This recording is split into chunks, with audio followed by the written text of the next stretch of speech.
Hi, we'd like to thank you for tuning into the World Boxing Review radio show.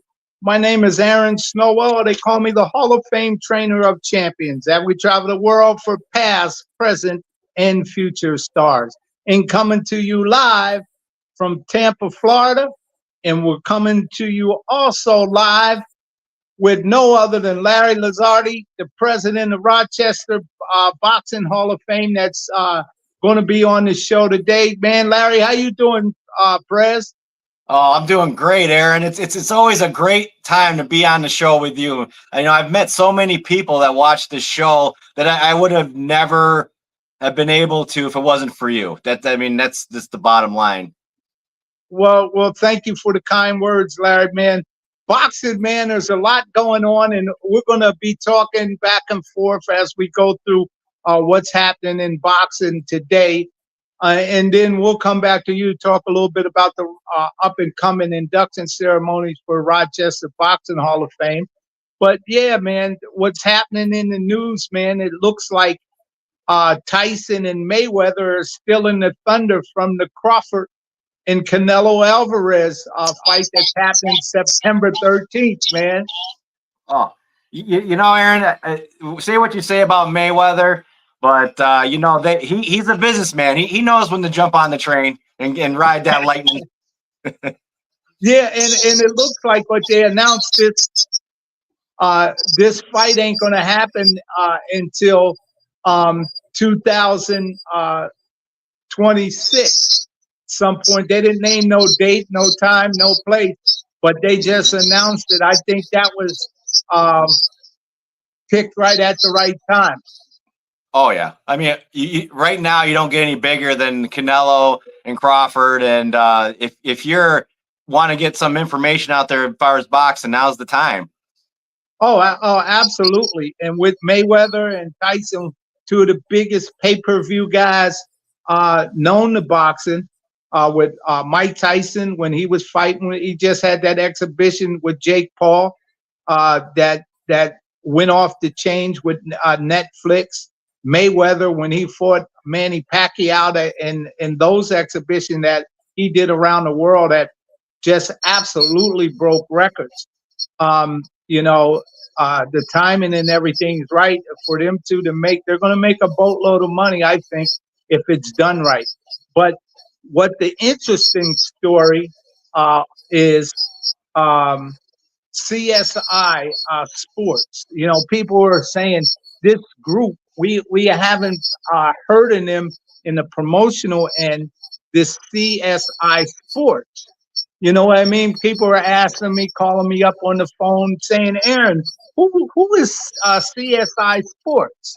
So, Larry, I'm going to try to explain to people who they are. They've been players in the game with boxing content for a while. Now they were founded in 1997, Rich and Craig Mealy. And, it has grown in creating production and distribution of live championship fights in boxing in the U.S. and around the world. So people, Larry, they're saying, really? They've been since 97? I said, yes. Don't forget, HBO may be out of business, but the guys that were helping HBO distribute their content in championship boxing around the world, CSI Sports was one of the players in distributing that HBO content. So they owned a lot of content of HBO championship boxing, such as Mike Tyson's content when he was with HBO, Floyd Mayweather's content when he was with HBO, Oscar De La Hoya content when he was with HBO. So they understand the content in the promotion game and distributing content around the world. And their distribution arm that they have for like syndicated stuff, Larry, it's in 196 country on syndicated markets around the world. That's huge. In their linear channel that they have distribute content in 60 countries. So, man, you're talking great numbers here of what they're able to do. So, they acquired Comcast and NBC, also Universal. Do you remember USA boxing fights, Larry? Yes, I do. I do remember USA boxing, but weren't they on Tuesday nights? Yes, two Tuesday night fights on USA Boxing. You know, that series, they acquired that iconic USA Tuesday night boxing. They own all of that content, and that's huge, man. And they have teamed up with some major players, man, that have produced championship boxing. For instance, they have John Skipper. If he doesn't ring a bell to anyone out there in the listening audience, I will tell you who John Skipper was. John Skipper was president of ESPN at one time. And then after he left ESPN, there's a channel called The Zone. John Skipper was president of The Zone for a while. And if people don't know who The Zone is, they're the ones now with Matchroom Boxing that are distributing championship boxing on a platform similar to ESPN. So John Skipper is a major player when it comes of how programming and how television works. He sits on their board of directors of CSI Sports Control now, and he also is a consultant for them. And let me tell you, if you don't know this guy, you should. You're going to be getting to know him because Mark Taft, man, for HBO for a long time, he was the guy with pay-per-view for HBO Sports. He was the one who ran it, and he understands pay-per-view second to none. And Mark Taft, he's a boxing manager too. You ever hear of Carissa Shields? He's a manager, consultant with Carissa Shields, man, and that's how Carissa Shields have bloomed and blossomed, is because Mark Taft understands programming, television, second to none to get the word out, and he knows who the players are in order to get content into the market, so people be on the scene and on the screen to get them to watch, where you could what it filters in the money. So Mark Taft, man, he is also an advisor for CSI Sports. So you look at this and look at the players on your team. You're only as good as the players on your team, right, Larry? Hey, that's how it goes. You know, you got to have a good lawnmower to cut that grass so you can collect the green, baby. I like that one. Larry, I love that. Yeah, they're going to be cutting some grass around the world. And the grass probably going to grow pretty high before they cut it. Oh, yeah. They're out front of this media blitz that with Crawford and Canelo Alvarez. I mean, they really jumped out there, man. They done spread this word quicker than anything with content about Mayweather and Mike Tyson fighting. At first, when I seen that, I got an email. Somebody asked me. I said, "Well, I don't know. I haven't heard anything." And the next thing I know, man, it was everything and everywhere, man. And at first, I thought, you know, sometimes people start something that becomes baloney. But when ESPN announced it, I said, "Oh man, this is real." So it's going to be something to watch, and later on down the line, Larry, we'll get into fight strategies and what we think about the outcome and all that. But you know, September 13th, man, it's huge with Crawford and Canelo Alvarez. Not too many times in boxing is that when you get 2 pound for pound fighters willing to put it all on the line, to see who is the best pound for pound fighter in the world. And Crawford and Canelo Alvarez have done that. They're biting at the bit, both of them. With those guys, with Canelo Alvarez, a two-division, unified lineal champion, and with Terence Crawford, three-division linear championship, unified champions. Man, there's a lot on the line. When we talk about age Crawford, to get a huge fight like this, people say, well, he's 37 years old. Will it affect him? It all depends on your lifestyle. It looks like Crawford is a good living guy. He lives well, as long as you live well, you can, and he don't get hit that much. When you're not getting hit, taking beatings and stuff like that, and have a wild lifestyle where you're drinking and smoking alcohol and, partying and having fun, 37 is not that bad. It's just that at 37, he's more seasoned and more experienced. But, Canelo Alvarez, he ain't too far behind him at 34 years old. So 37 and 34, man, it's a good matchup at this time. And, it ain't the size that you win or you fail. It's the size of the fight that you got in your heart. And with Canelo Alvarez, he weighs heavier than Crawford. However, he has more fights than Crawford with 65 and Crawford with 40 fights. It ain't the size that you win or fail. It's the size of your fight that you have in your heart.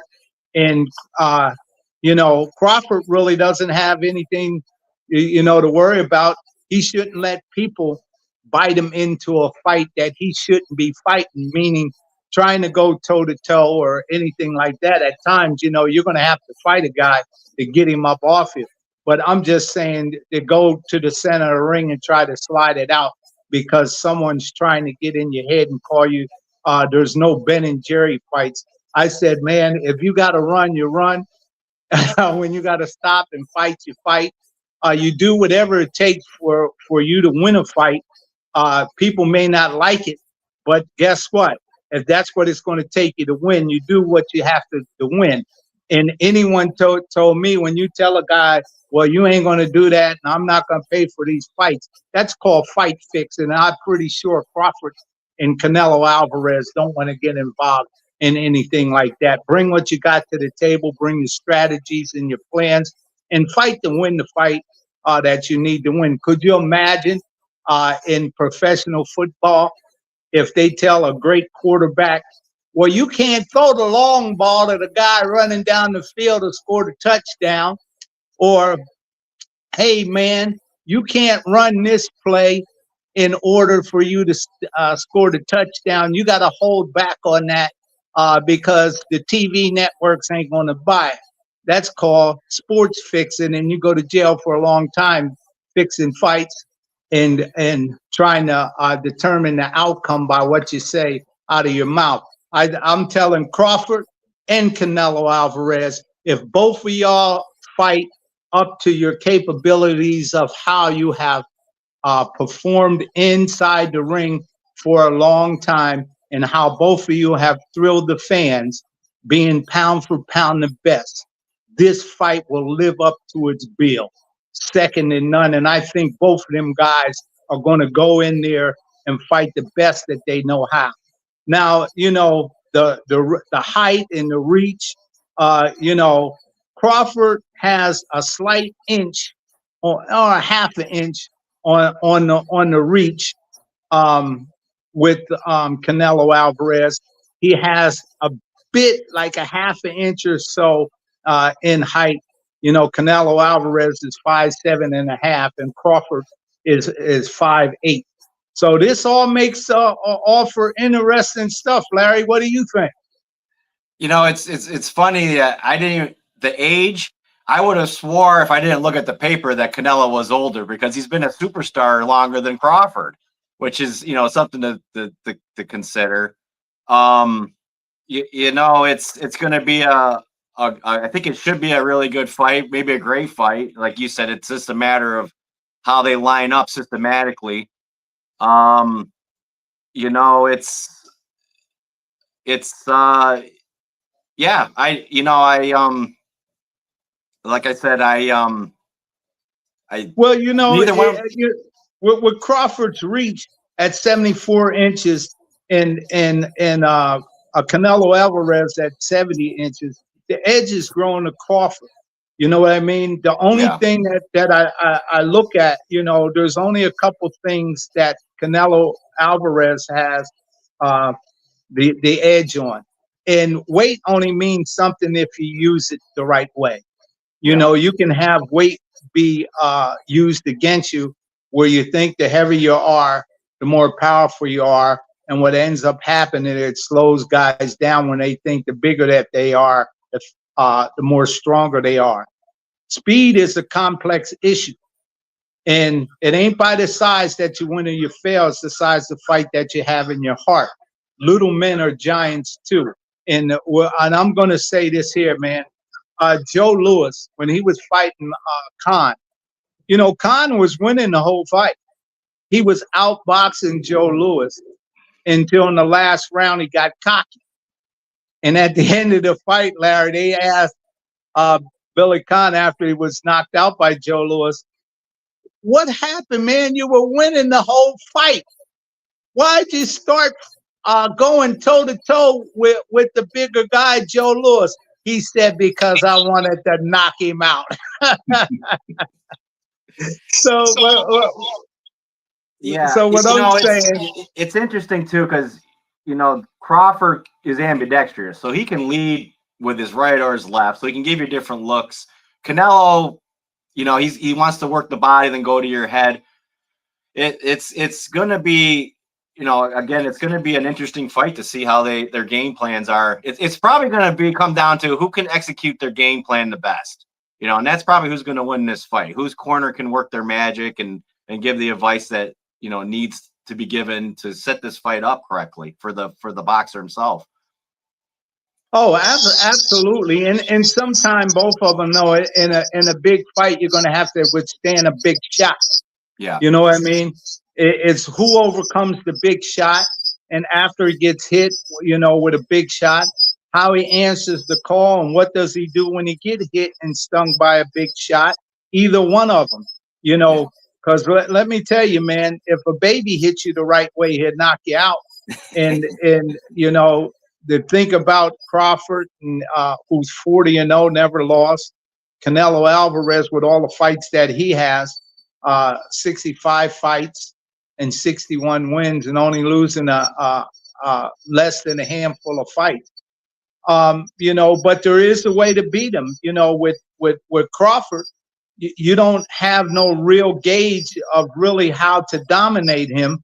You know what I mean? Where he's lost something, but there's ways that Canelo Alvarez have lost and been dominated, and can Crawford repeat some of those ways, or has Canelo Alvarez made the adjustments so people can't take advantage of that or no anymore? But that's what makes this fight interesting, when you got 2 pound-for-pound fighters going up against each other. Both of them are going to be biting at the bit, you know, to bring on their best performance. And that's what I would tell them to do. Don't let nobody get in your head. Both of you have been fighting for a long time. Fight the fight that both of you need to fight to win the fight. And if both of y'all do that, the fight is going to be thrilling anyway. And if you try to fight the way someone else is trying to get in your head to fight, the fight ends up not being exciting the way, is because now you're trying to please somebody else instead of trying to do what you've been working on for a long time, to go in there and fight and win, man. Fight the fight that both of you need to fight to win.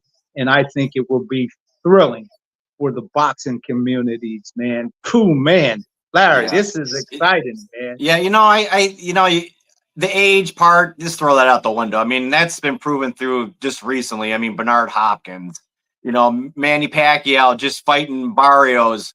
Floyd, he's the key guy right there. He fought forever, you know, at a top level. So, I mean, I don't think the age thing is going to come into play. You know, it should be a phenomenal fight. Like you're saying, you know, the thing, I remember, Kovalev was beating Canelo, and then he made a mistake and Canelo knocked him out. So that right there, all you got to do is make one mistake with Canelo and he can put you on the ground and you're looking up at the lights. So, oh, absolutely. Great fighters are able to do that. You know what I mean? You're making a mistake, and next thing you know, bang, they find where you're making a mistake, and you be looking at the prettiest chandelier in the house.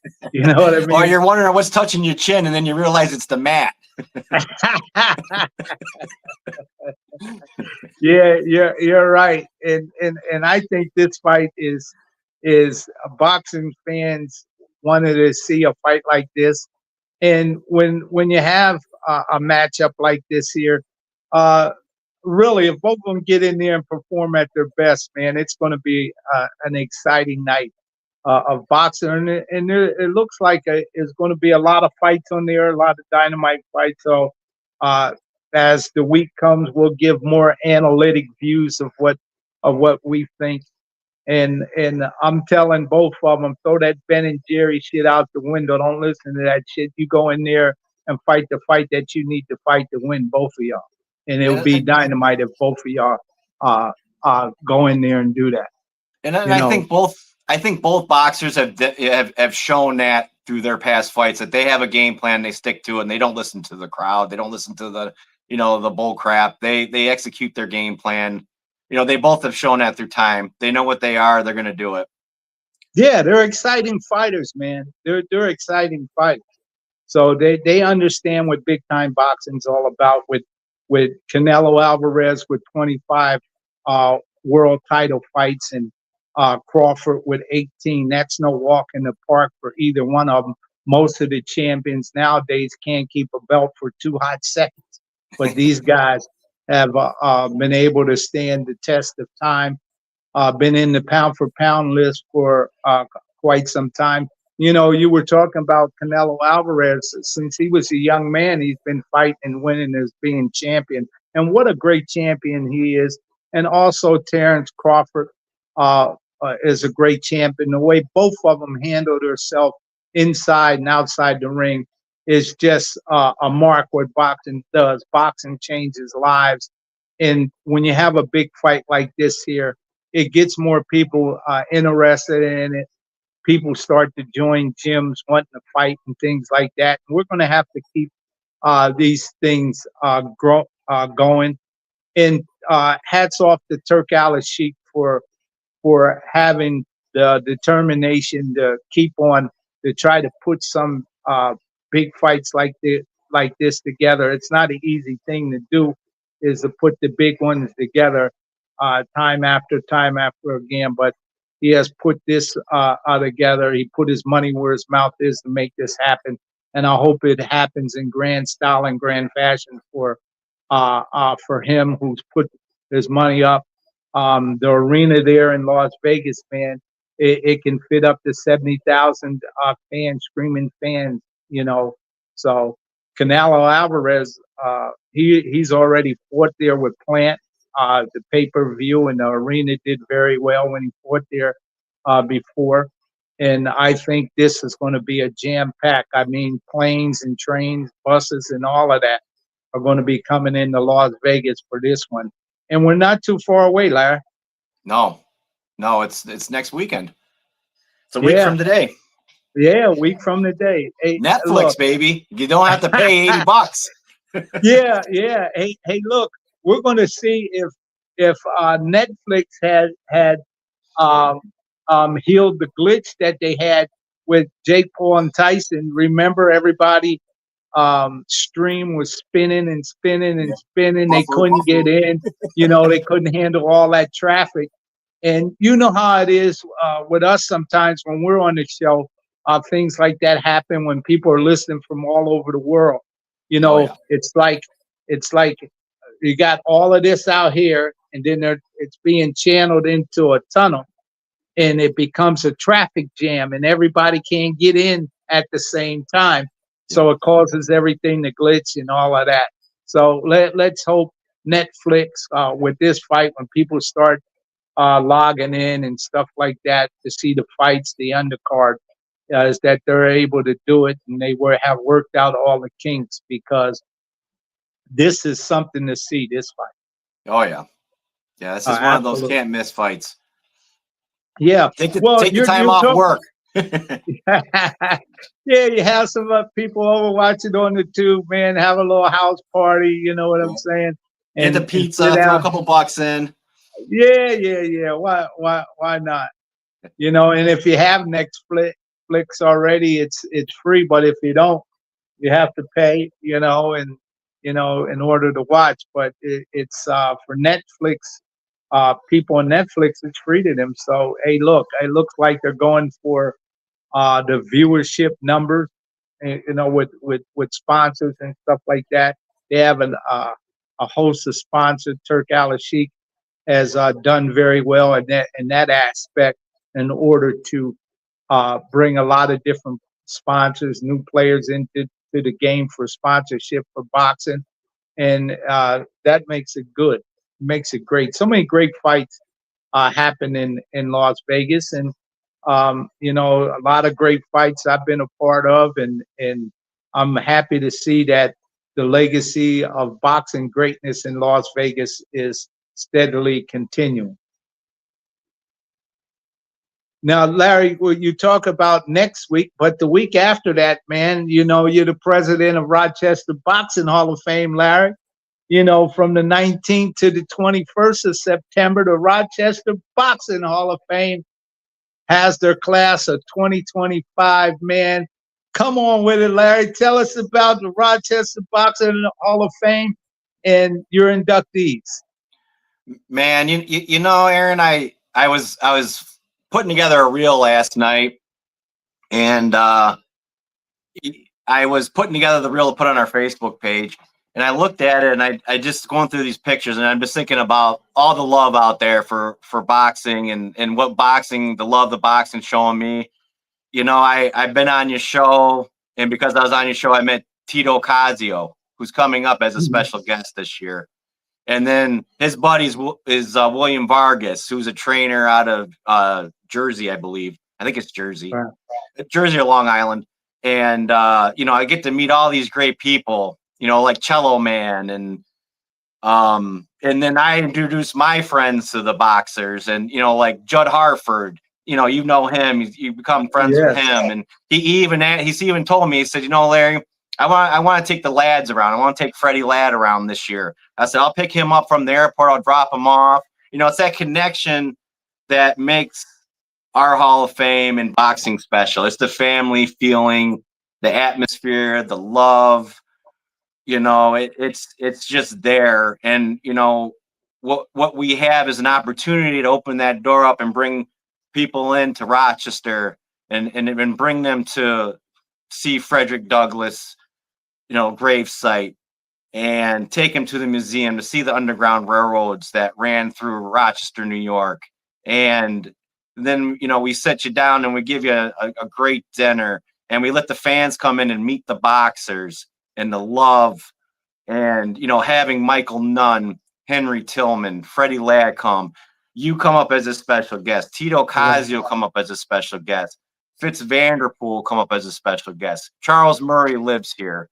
I mean, it's such a great feeling to be part of it, and it's just sometimes it's overwhelming to sit here and talk to you and just think back of, you know, where we're at. You know, we've had Muhammad Ali, we've had Joe Frazier, George Chuvalo, Carmen Basilio settled here in Rochester. Man, Larry Holmes has been here. People, you know, Larry Holmes, living legend, you know, from that decade. There's not many left anymore. No, And there's not.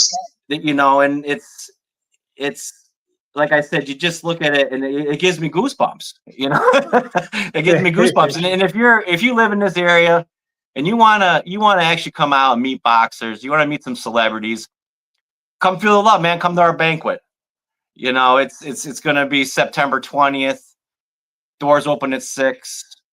Mayor Malik Evans is going to be there. The mayor of Rochester is coming. I Yeah. mean, because he knows, man. He knows. He wants to come feel the love too. You Well, know, it's such a absolutely. special thing.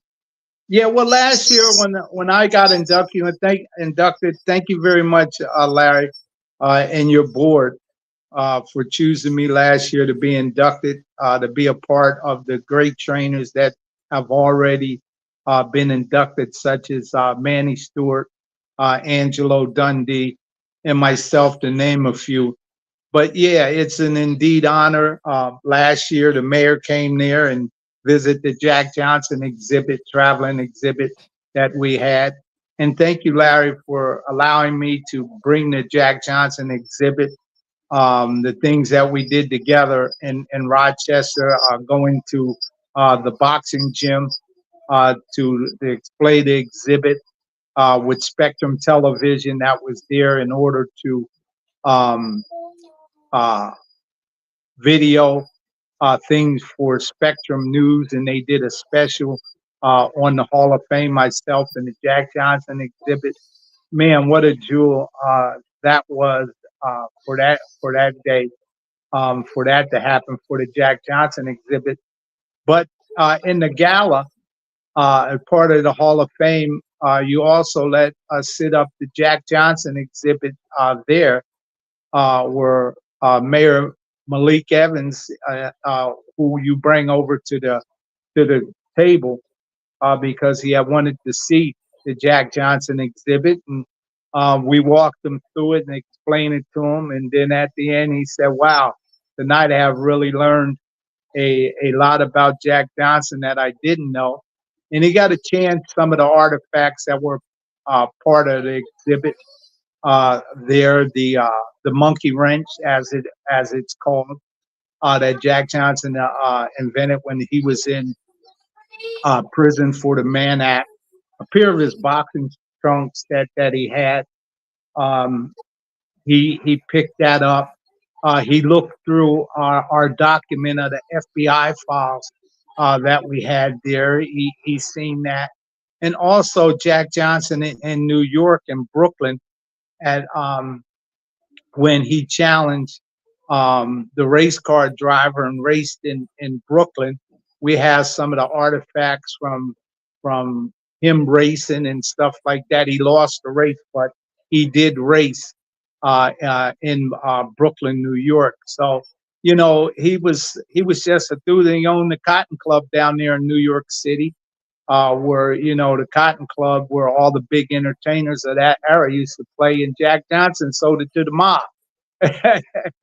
And then the current president in 2019, he gave him a pardon for that Mann Act that he went and that was sentenced to 1 year and a day.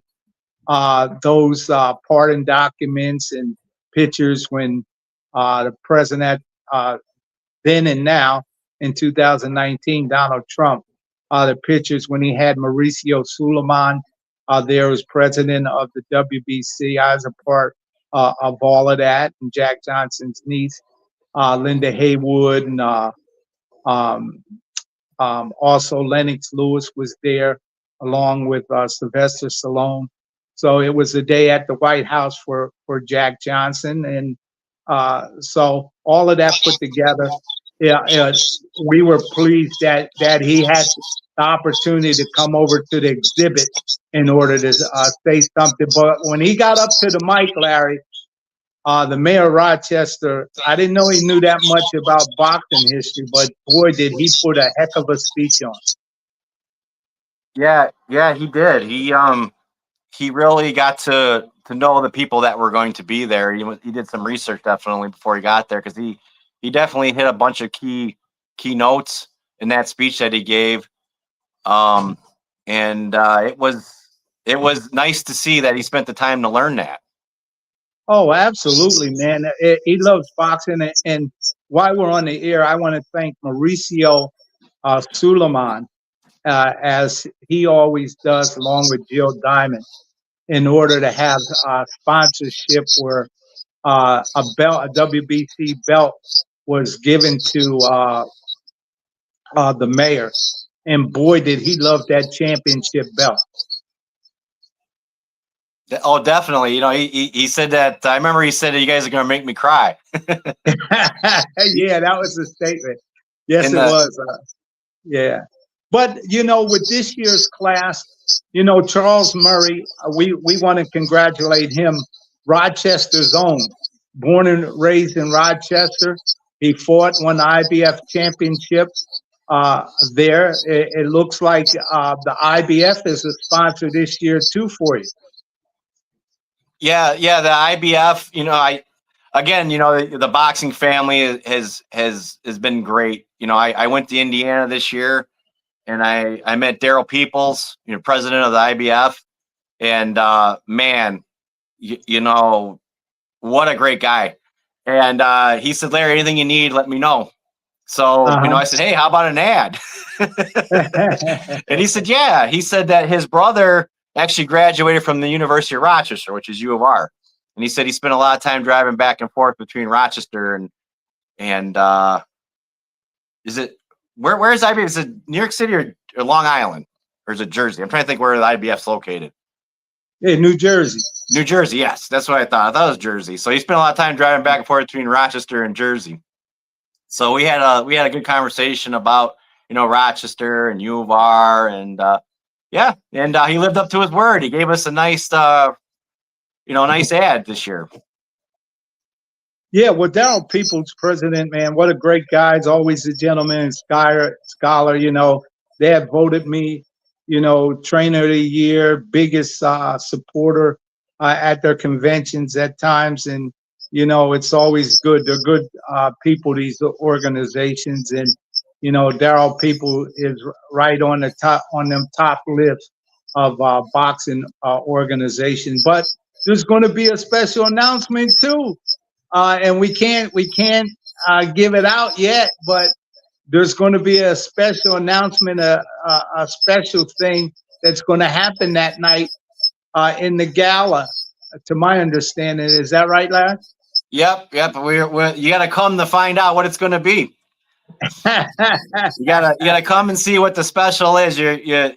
I will say this: if you come, you won't forget this night. There's something special at our banquet that's going to happen that the community, the Rochester community as a whole, and the boxing community is going to be very proud of, and it's something that's long overdue. Yes. Man, there's so great things are happening, you know, with Michael second to none, man. What a great champion, man. Just inducted recently into the International Boxing Hall of Fame. Michael Nunn has been, but now he's along with him and Henry Tillman are leading the class for the Rochester Boxing Hall of Fame. Talk a little bit about that, Larry. Yeah, I mean, Michael is second to none. You know, he's in. I think he's in basically all the major Hall of Fames at this point. You know, and now he's going to be in Rochester, another one he can check off. I think he's got a lot of notches on that belt at this point. But a great champion, two-time middleweight champ, 2 different weight classes. I believe he was undisputed champ at one point, which is very hard to do, to unify all these belts, especially with all the politics and everything that goes along with it. Great fighter and great person. You know, I remember meeting him with you. You guys just kind of came up through the back door and you're like, hey, Larry, come here. I want you to meet Michael Nunn, you know, many years ago. And then, you know, I talked to him again this year at the International when he got inducted, and he was looking forward to coming to Rochester. Henry Tillman, I've only talked to him on the phone, but, you know, stand-up guy. You know, it's by reputation. His friend, again, back to the boxing family, his friend Randy Williams is coming from California to come be part of the festivities. I mean, anytime a guy will go cross country to celebrate with you, that tells you you're a good person, because that, you know, someone's willing to come that far just to participate with you and celebrate with you. Yeah, and you know, in case some young boxing aficionados don't know who Henry Tillman is, Henry Tillman, he beat Mike Tyson not one time, but twice. He stopped him in the Olympic trials from going on to be on the Olympic team, number one. And also, So, Henry went on to win the gold after beating Mike Tyson. So it tells you Henry Tillman back then as an amateur, he was on the top of his game, Oh second to yeah, none. yeah. He took Mike's gold. Yeah, he took his gold, but after Mike Tyson got knocked out in Tokyo, him and Henry Tillman fought. And, Mike was back on track, but Mike finally caught up with him. I Yeah. was training Mike that night, yeah, when he caught him and caught up with him, but not to take anything away from Henry Tillman's right to go in the Rochester Boxing Hall of Fame. Trust me, Henry Tillman belongs after he won a gold medal and come back up and win the subtitles and was rated in the heavyweight division. He belongs in anybody's Boxing Hall of Fame, and that's why Rochester Boxing Hall of Fame, you and your board, I believe that's why you picked him, because he has that presence in boxing. Oh, definitely. If you win a gold, I don't see how you're not in a Hall of Fame. That's such a hard thing to do. I know a lot of gold medalists pro career haven't panned out the way people envisioned it, but if you win a gold medal, that means you're the best in the world at that time. It's such a difficult thing to do. The judging and how you go about doing it. I mean, there's how many people that box that have a gold medal. It's just not that many. There's been world titles here and there, but not many gold medalists. Yeah, absolutely. And Larry, let's you went over different events that happen all the time, but Pelosi's when you first come in, that family dinner that you have for all inductees and their family that come in at Pelosi's, man. Let me tell you, man, is that food dynamite or what? But all the place, but man, just coming in and traveling to get that kind of food, man, is just outstanding.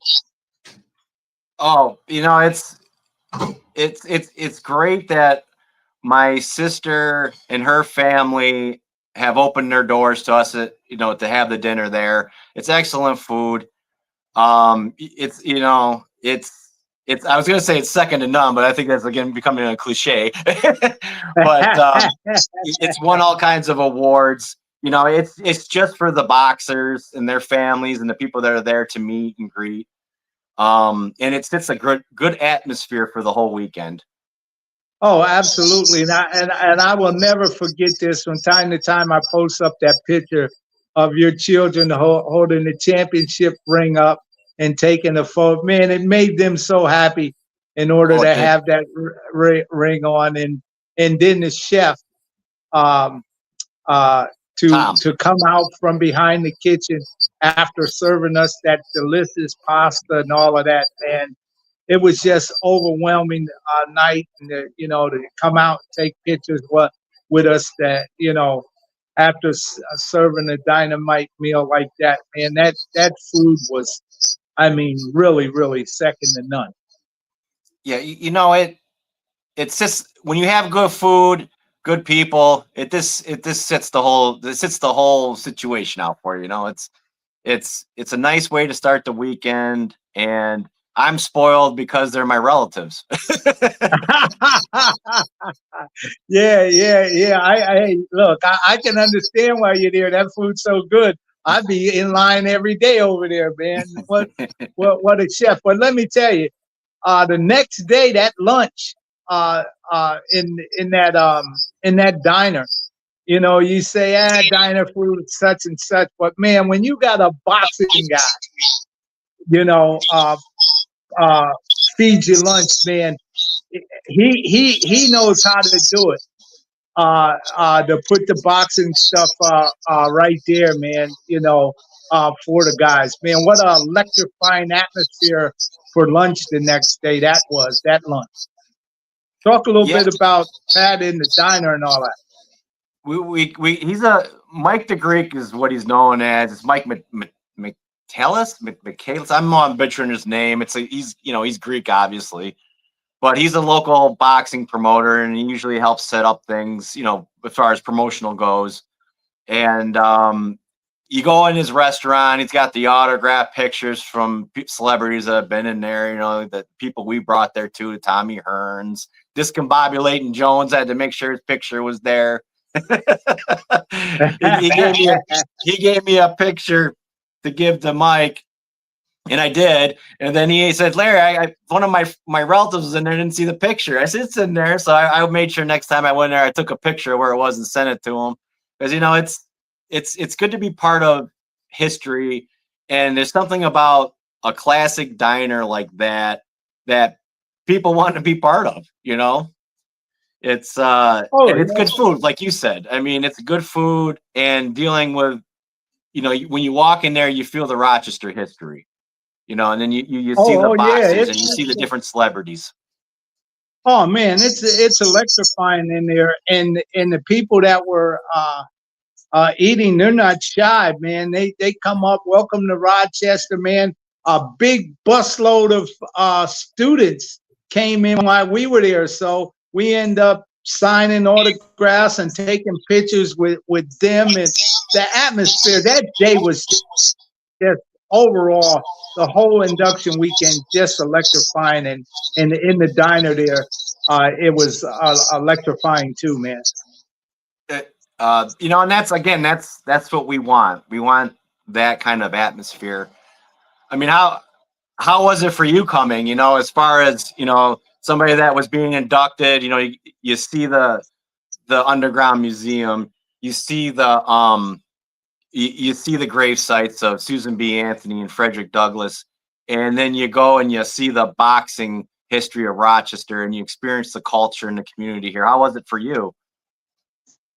Well, let me tell you what, you know, Frederick Douglass has always been a hero of mine, you know, for what he stood for. He was abolitionist, and he stood up for the rights of the people. And also be there to have the opportunity to go to his grave site, and Susan B. Anthony in the same graveyard was just overwhelming, is because a lot of people may not know Susan B. Anthony, but Susan B. Anthony stood up for women's right to vote. She was the leader in that cause, and that women's right to vote issue, which Susan B. Anthony put forth, changed the playing field with civil rights and all of that. And Frederick Douglass, them two together, I mean, they helped change the course of time for those that are downtrodden and poor, the ones left out, the ones kicked to the side, the ones not respected, that are disrespected. Susan B. Anthony and them, they fought.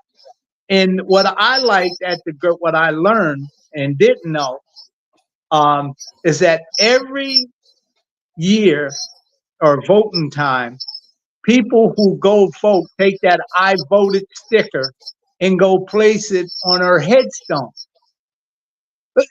And so many, while we were there, you know, so many people put these I voted stickers on it. It's just overwhelming.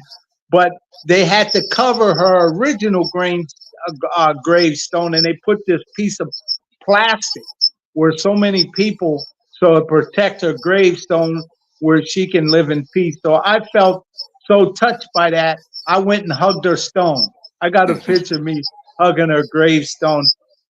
Is because for someone during those times, as being a woman, being kicked to the side, left out, not at equal parity, and about discrimination, she helped lay the level playing field as the right for all of us, and the right and the opportunity to vote equally. And it's something special to have that going on. But also to see to go in the museum that the Rochester Boxing Hall of Fame gives us that opportunity to go witness different artifacts in the museum.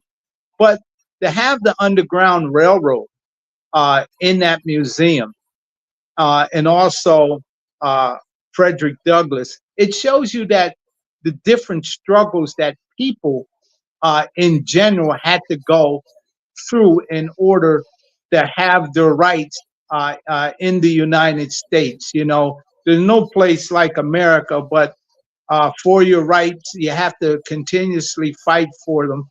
Your rights, and it shows you with the Underground Railroad how you could go inside this cave and you can really see how the uh, the people who were enslaved in slavery, how they had to crawl through these little narrow tunnels in these Underground Railroad caves to get to freedom. And we crawled in there. I think you crawled in with us too, Larry. We crawled in there, took a picture in there. I said, boy, this is really something. Freedom's a whole lot to be down in a dark space like this, man, and have to find your way to the light, man. It's just it's amazing thing that the Rochester Boxing Hall of Fame give the opportunity to feel a part of American history and how uh, um, the different struggles that different people had to go through in order to get freedom, justice, and equality. And man, it was all worth it because last year was around voting time, so it all fell into place. What was happening in the sign at the time. So I just loved it, man. Good. Again, that's why we do. Can you hold on one second here? I gotta do something real quick. All right, I'll be right back. All right. Well, while he's doing something real quick, we want to talk about Roy Jones. It's being reported in the news that Roy Jones got his 1988 medal given back to him by the South Korean guy that they gave him the win, Park. He gave Roy Jones his medal back, man. He thought that Roy Jones deserved it in his own spirit, so he gave him the medal, the gold medal that they gave him. He gave Roy Jones the medal because they gave him the win, and everybody thought it was foul. It was unjust, man. What a kind gesture, man. This is a good guy, man, in order to say, here's the medal. Yeah, I saw that. I saw that. That is, I mean, can you imagine giving something up as precious as a gold medal? I mean, that shows you the integrity of the guy. Oh yeah, man. It shows, man. He's a dynamite sportsmanship, man. May this guy from South Korea, Park, who sung, be blessed, man, because that's a hell of a gesture. Ain't too many people to gave that medal up. No, that'd be like giving somebody $1 million. Like, yeah, here's $1 million. Yeah, and not too many people would do that.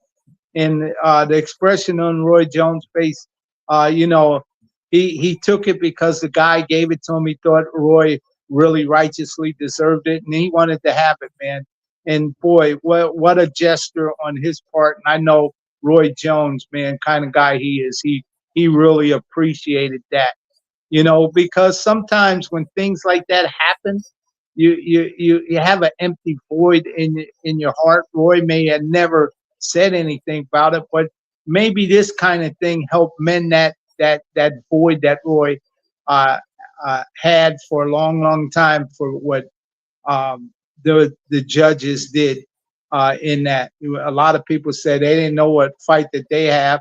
Even Stevie Wonder and Ray Charles can see that Roy Jones, but it seemed like the fighter he could see and he knew something happened unjustly, and the fighter had wanted to make it just. What a great fighter this young man is in order to do that, man. And we want to say hats off to him, for doing such a great thing of sportsmanship. That's what it's all about, Larry. Oh yeah, it is. You see these guys through history, and you can tell that when they got worked over, that it bothers them and they carry it. You hear Mayweather when he talks about how he got ripped off and how it made him feel. The USA basketball team, when they were, I think it was 72 with the Russians, how they feel like they've told their great grandkids not to accept those medals. You know what I mean? Mm-hmm. Like it leaves a real bitter taste in your mouth when you put all that work into something and you get screwed over like that. Yeah, absolutely. But there's another rising star in boxers, Moses. It looks like, man, the WBA has named him #1 along with the WBO. I don't see it, to rise to that kind of position with no win over a contender. Dylan White's a good fighter. He's ranked at way down the list at 19 and jumped from not being in the hunt to being in the hunt. Man, that's a large jump, man. I know, the WBA sticks by his rules, and I think they should look at that, man, because from not being in the hunt and putting him in a major hunt, a young kid with that many fights and not ever beaten a real contender, that's something to look at. I know the WBC looked at the kid's win and put him number 11, the IBF, put him at 5. I think that's right, where he just enters into the rating. But from being not in the hunt, put him in a major hunt like that, I don't think that's true. I think one more test against a solid contender that he needs before trying to get him a major shot like that. And I think again, it's the money. It's their draw. If they think they can draw a country, and make that money, unfortunately, that's the way a lot of these things go. Yeah, but that #1 spot has a lot of rules to it, and I don't think that is the rule. No, it's not the rule. It's not the rule. That's the money aspect of it. That's the rule. I think the boys have to look at that one. The boys got to look at that one. But back to what we were talking about the IBF. That's one thing that if you talk to Daryl Peoples and you say why, he can give you the stats. He can give you why they did this, why this person got the shot, why this person's ranked in the top 10. And it has, I'm not trying to blow up the IBF, but there's a reason to their madness, and he can state the reason to this madness, and it's not money. No, well, it's called the good old fashioned rules. You follow the rules, and that's how God makes them. And who wants to cheat in sport and play in order? It's all about following the rules, because every sport got rules. It got boundary lines. You have to play the game inside the boundary lines that are already set in the rules. What would the world be without rules, man? You walk down the street, somebody will pluck you off if if there was no rules. It's no match. You know what I mean? Rules sets boundary lines, and that's what makes sport and play so great. Is because in order for a champion to be champion, you have to follow the rules in order to fight for the championship, and then in order to defend that championship. You know what I mean? Yeah, and people at that time, and people want the rules, so they have something to fall back on. If you don't have any rules, you got nothing to stand with. No, you're absolutely right. You have nothing to stand on. So it's just one of those things, man. To in order to follow the rules, you gotta follow the rules in order to do stuff. You know what I mean? Oh yeah, definitely. Definitely. It's just, I hear people say all the time, oh, hey, I know this guy or that guy, he'd be a good person for your Hall of Fame. Well, there's rules to that. We got to vote on it. We have a board. We have, trustees that we trust to vote and help us decide who we're going to nominate every year. It's not as simple as making a phone call and saying, hey, this guy should be in your Hall of Fame. Right. Yeah, you follow the rules in order to get people in there and into the Hall of Fame. But hey, look, man, as we look at these bigger guys fighting little guys, but little guys are giants too. But while we're talking about all this, let's look at Jake Paul and Gervonta Davis, that up-and-coming fight in November. What do you think about that fiasco? Oh my gosh! So I mean, I'm just looking at what it is. Lyautey Davis is 5'5". Jake Paul is 6'1". I don't even know how you even come up with a weight for that.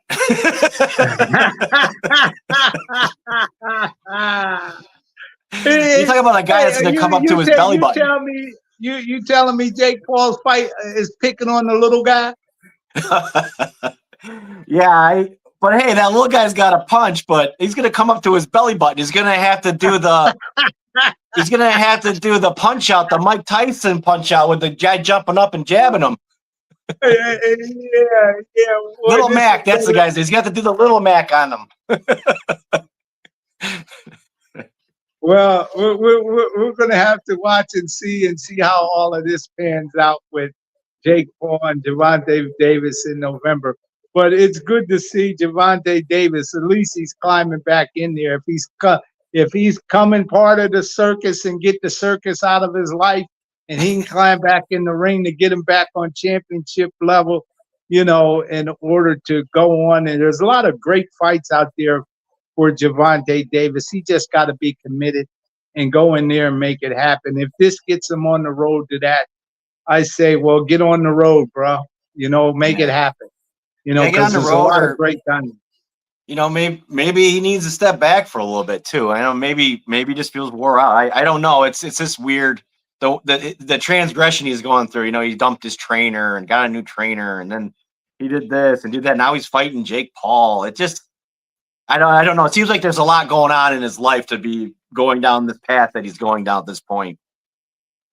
Yeah, well, hey, maybe he feels is that his life has become a circus act. Now he wants to really be a part of the bigger circus, and the circus continues. It got the fighting clowns. It got all kind of things. But hey, look, they're making money, and boxing is on the on the uprise with all this, and I'm just happy to see that boxing is continues to grow, bloom, and blossom, man. Hats off to everybody. But before we get ready to close here, Larry, we have Atlantic City Boxing Hall of Fame too, the 26th through the 28th down at the Hard Rock Casino with Julian Jackson heading that class.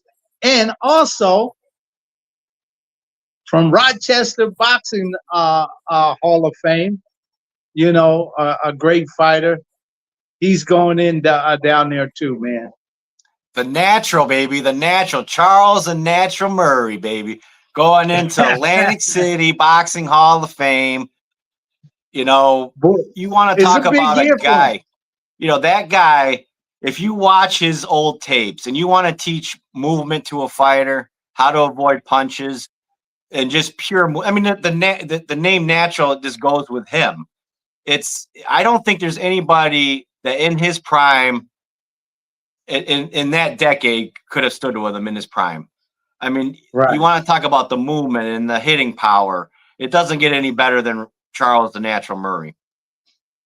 Yeah, you're absolutely right. And hats off to him. Joe Cortez, to name a few of the guys going there, Curtis Parker.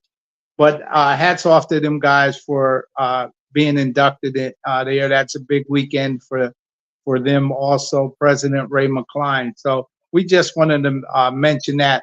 But 2 weeks, Rochester Boxing Hall of Fame. We have President Larry Lazardi right here with us right now, the 19th to the 20th, and the induction dinner is the 20th.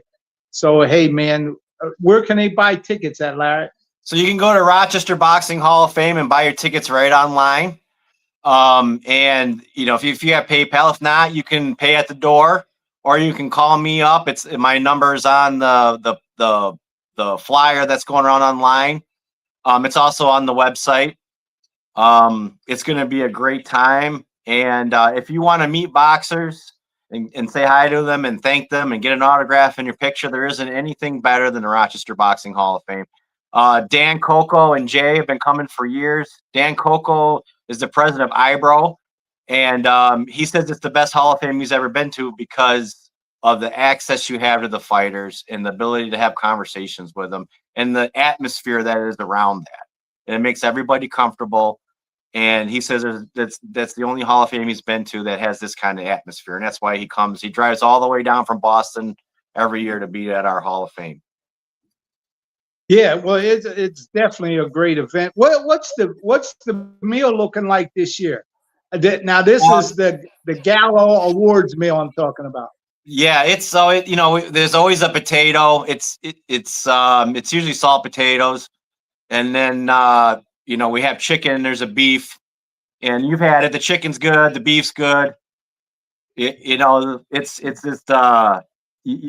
the restaurant itself. Brook House it's known throughout Rochester as one of the top restaurants. And Red Fidel, who runs that, doesn't run it, he owns it.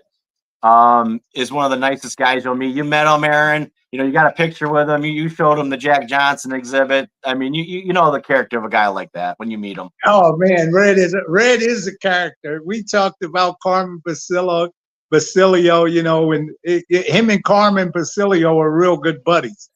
Yep. You know what I mean? Carmen used to hang out in the restaurant there with them.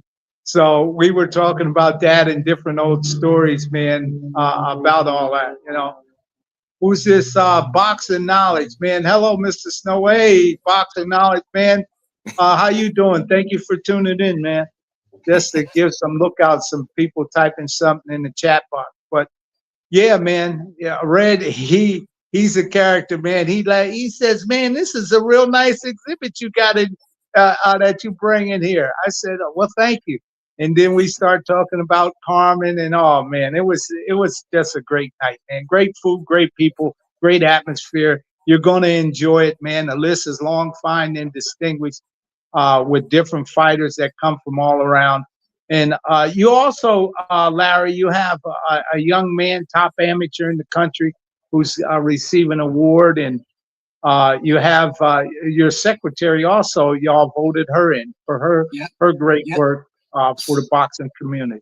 So our local inductees, our local award winners are Dr. Margaret Livy, who has been the local fight doctor for amateurs here for both boxing and MMA, and it's all volunteer work.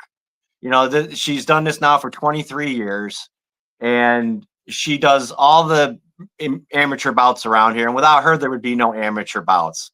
So, she's just a natural person to come into the Rochester Boxing Hall of Fame. It's one of those things that we're proud to do, and to have her in our Hall of Fame is an amazing thing. And then you have Lori Tobish, who's been our secretary for 13, 14 years.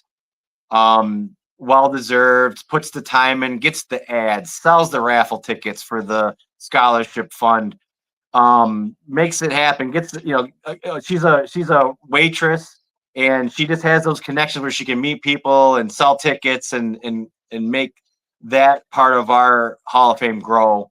And then we have Javier Mitchell. Google him, guys. Google him. He's something special. He's an amateur that has a 20% knockout ratio in amateurs.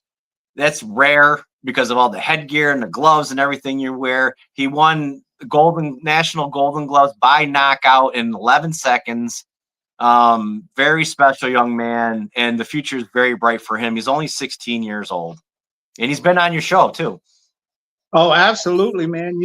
I trained the fastest knockout in the history of boxing, Ricky Parquet, with 8 seconds in first round in Atlantic City. But for a young rising star like that to do it in 11 seconds, man, that's smoking. And that's really putting something down. 11 seconds. Woo! With headgear on. Yeah, with headgear on. Boy, Harvey, man, you're doing it, man. And congratulations, each and every one of you, for getting the nod to be entered into the Rochester Boxing Hall of Fame. Larry, in closing, man, we could stand here and talk all night, but we both have things to do. We both love boxing. And in closing, what do you want to say? I want to say, come to our banquet. It's $80. You can barely get anything for $80 anymore. Come spend time with us. I'd love to meet you. You can contact me again through Facebook. Send me a message. I meet some of the best people because of this show. Tito Casio contacted me. I had no idea who Tito Casio was, so he contacted me.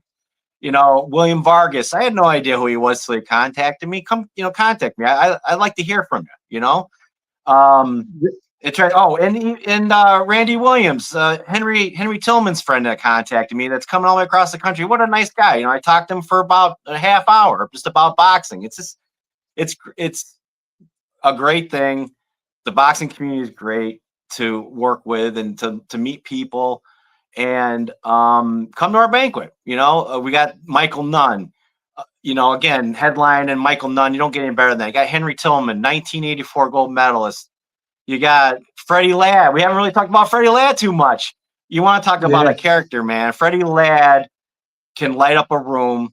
And like I told you, Judd Hartford, who's a good friend of mine, doesn't know a whole lot about boxing, but loves the boxers, loves Freddie Ladd. He said, you know what, Larry, I'll pick him up from the airport. I'll drop him off from the airport. I love talking to Freddie and his wife, Stephanie. And number one contender, Freddie was. He fought at the Pyramid. Aaron, you trained him. You know what kind of guy he is. Yeah, so, absolutely. He deserves that and much, much more. When he gets it. But yeah, you come in, these guys are real personable for Michael Nunn, Henry Tillman, and Freddie Ladd. To sit down, talk to them, get some autograph, memorabilia and stuff like that for you boxing aficionados, man. Man, let me see here. The boxing knowledge guy. Oh, Mr. Snow, happy early birthday. Our birthday's the same day, September 10th. It's Dave Marcus, man. Reed. Boxer, man. Thank you, Dave, man. I appreciate you, brother. That's boxing on Wednesday, right? Yeah, next Wednesday. Thank you, man. I appreciate it. Putting it in the chat box, man. I appreciate you, man, Dave, for wishing me a happy birthday early, bro. I appreciate you. Well, maybe the second one that can wish you a happy birthday then, Aaron. Goodness. Yeah. Well, we're going to have a wonderful time on my birthday and God willing in Rochester, Boxing Hall of Fame induction weekend, man. Don't miss it. It's going to be exciting, man. Be there, man. It's going to be a great time. Definitely come in. Like I said, come in, man. Contact me if you got any questions. I'm an open book, baby. All right. Hey, man, be there on the scene and on the screen, Jack. And we want to thank each and every one of you for tuning into the World Boxing Review. People are your most important asset. You can't do anything without people. People are what make the world go round, and people is what make this show go, man. Let me tell you, if it wasn't for people emailing me and stuff like that and all the time telling me they love this show, keep it up, I wouldn't take the time every Saturday for 1 hour to talk boxing. It's the people that keep me with the energy love, that man. I need. It's the love. Yeah, it's the love that keeps it going, and all the things that I continue to do to help people, like the way I try to help Larry, Craig, and the list is long, fine, but distinguished. But I love boxing. It's been a part of my life since I was a kid. That's what I know. That's what I've been committed to, man. And to hear, just stuff like that, about the Boxing Hall of Fame, it done took me all around the world, man. So we want to thank each and every one of you for tuning in to the World Boxing Review. And thank you, Larry and Mark and all of y'all up there, Judd, at the Rochester Boxing Hall of Fame. It's greatly appreciated. And before the Hall of Fame, we'll have these guys back on. We'll talk some more about the Hall of Fame. Thank you for tuning in this morning.